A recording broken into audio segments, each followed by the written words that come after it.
Hey everyone, it's Steve from the garden. Well, we're getting toward March and it's time for me to start some pepper seeds.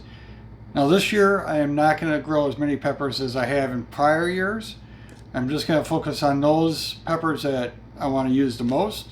This is a 38 cell tray. So you can see I left gaps in here, and that's just so I can separate the different varieties of peppers I'm going to be growing. So for the Santa Fe, I'm going to grow 3 plants of those. For the bulldog paprika, I'm going to do 3 cells with the seeds I had from the last year, then 3 cells with the seeds I saved myself.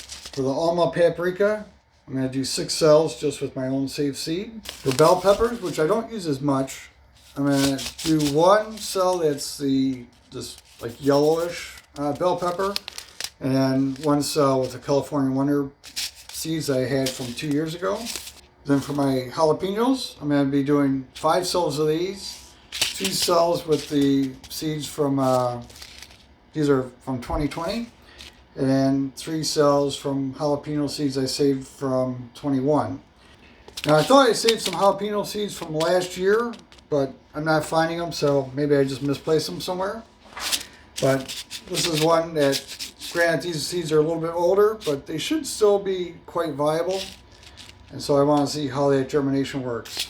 The seed starting mix I'm using, this is Pro Mix. And I'm going to do 3 seeds per each cell.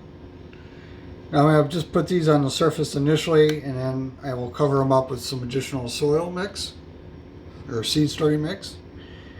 And so these first 3 cells are going to be from the seed packet.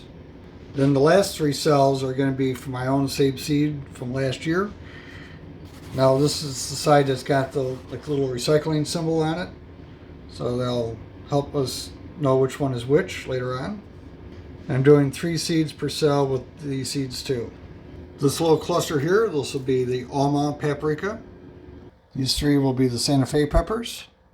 This will be the yellow bell pepper.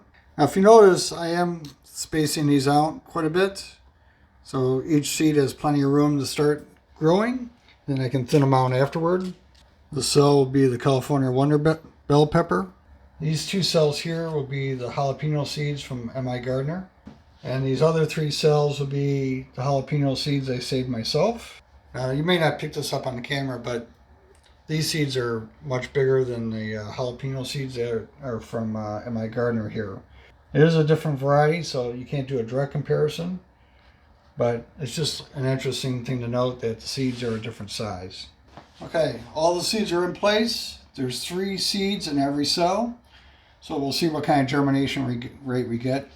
I'm going to go ahead and just top this off with more Pro Mix, and then we'll check back after the germination starts. I got all the seeds topped off with more Pro Mix, and then I put some perlite on top. I've been getting some fungus gnats in the house, so hopefully the perlite will keep the top surface a little bit drier and discourage them from, being around. We'll check back once these germinate so I can tell you how long that took. So we'll be back in just a moment. It's now 13 days since I originally started the pepper seeds, and I do have seedlings coming up. Most of the seedlings came up around 8 to 9 days, but we'll do a quick check-in to see on the growth. You can see that not all the seedlings have started yet, but some of these cells have 2 plants and some don't have any yet. So like some of these, where like here I got like 2 plants and 2 plants, and I got these other 2 cells that don't have anything. I'm going to go ahead and actually pull one of the plants and put it in one of these other cells. If more seeds from these other cells do germinate, then I can choose the best plant from there.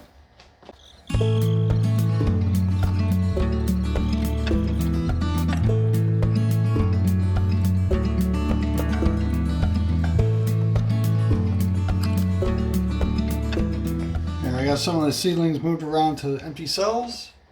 Pepper seeds can be kind of slow to germinate, so it's not unusual that even at 13 days that not all the seeds have germinated at this point.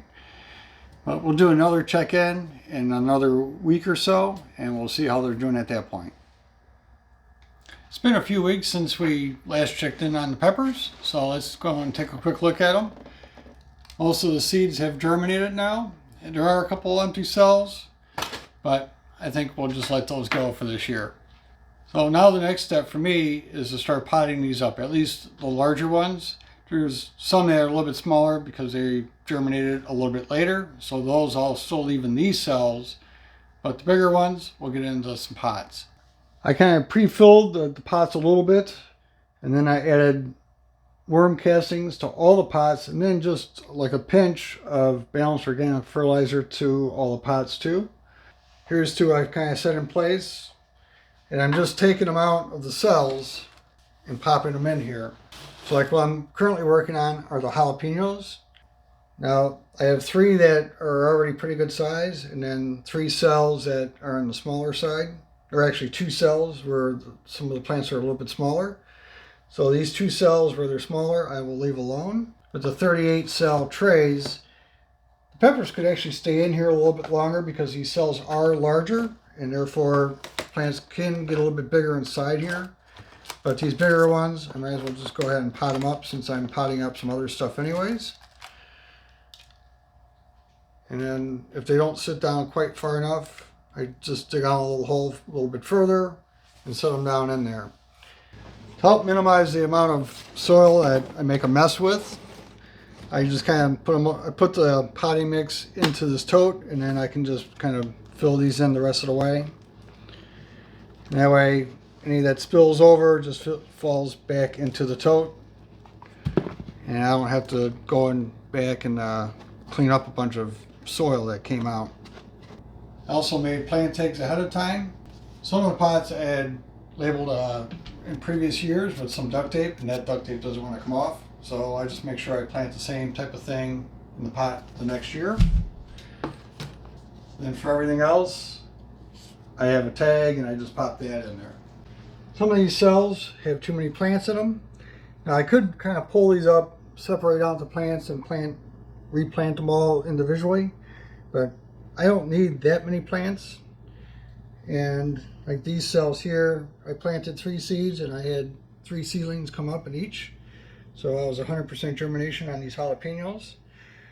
So now the thing is to thin them out.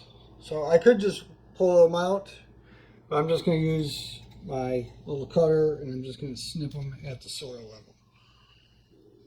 I'm going to keep the largest or the best looking plant, and if I have 2 plants that are very similar in size and health, then I will keep the one that's closest to the middle.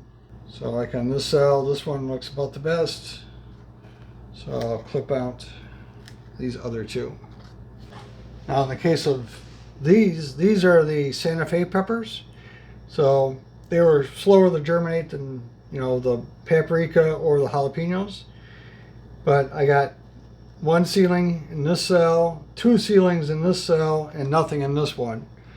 So in this case, I'm going to try to fish out the smaller one here and relocate it into the empty cell.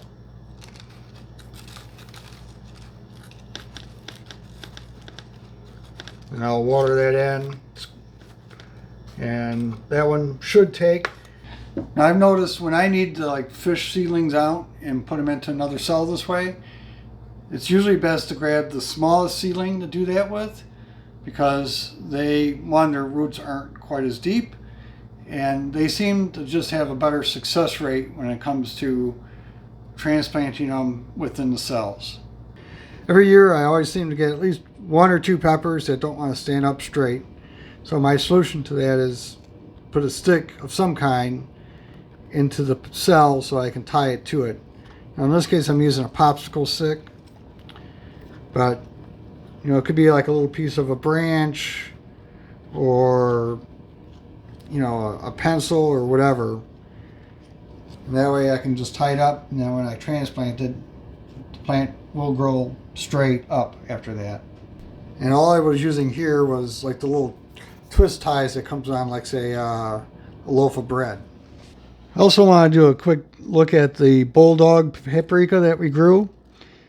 Now these are the cells that came from the seed packet, and these 3 cells here are the ones that I saved my own seed from. And if you look at them, the ones I saved my own seed from, definitely the plants are much bigger versus the ones from the seed packet. And we kind of thinned a little bit of these out, but like this one cell actually had 100% germination on here. And I could, like I said, I could replant these into another cell, but I don't think I really need that many paprika peppers this year. I hope you enjoyed coming along on my pepper growing experience. Now it'll be a couple months before I'm able to actually transplant these peppers out into the garden. It's mid-March and I won't be able to plant these outside until like mid-May. So they have a couple months to kind of size up, and if I need to, then I can even up pot them one more time. But for the most part, these pots should take them all the way to the transplanting time. So until then, I hope you enjoyed, got something out of this, and we'll see you on the next one.